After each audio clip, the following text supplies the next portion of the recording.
सकाळी सकाळी इतकी गडबड असते ना, पण पटापटापटा सगळं आवरायला लागतं. बाईच्या आयुष्यात किती कामं असतात तुम्हाला तर चांगलं माहिती आहे. चपात्या केल्या पटापट, पोरींना बघितलं उठवायला तर त्या झोपलेल्याच होत्या, उठल्या नाहीत. ही कालची बुंदी शिल्लक होती, दोडक्याची पातळ भाजी केली, फ्लावरची सुकी भाजी केली, चपात्या, भात तर रात्रीचा शिल्लक होता, मसाले भात. देवाची पूजा करावं म्हटलं तर जास्वंदीला भरपूर फुलं होती, मोगऱ्याला फक्त कळ्याच आल्या होत्या. आणि मग त्यानंतर दूध तापायला ठेवलं तर मॅडम लगेचच उठून उभ्याच राहिल्या. त्यांना दूध लगेचच लागतं सकाळ सकाळ उठल्या उठल्या. तिथे हल्लीच नाही, ती थांबलेलीच होती तिथं. पटापट आवरलं, कपडे वगैरे घातले, तोपर्यंत सावलीनी कचरा वगैरे बाहेर ठेवला.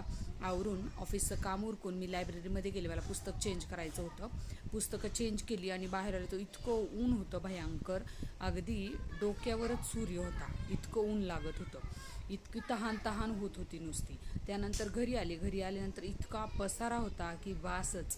हा पसारा बघूनच इतका कंटाळा आला, पण पर्याय नव्हता. फ्रेश झाले थोडीशी, जरा 2 मिनटं बसले आणि त्यानंतर सकाळपासून काहीच खाल्लं नव्हतं म्हणून त्यामुळे एनर्जीच नव्हती. मग ताट वाढून घेतलं व्यवस्थित आणि जेवले.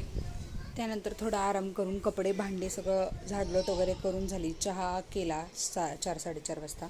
शरूनी चहा आणि बिस्किट खाल्लं, त्यानंतर मी पण चहा आणि बिस्किट खाल्लं. असा होता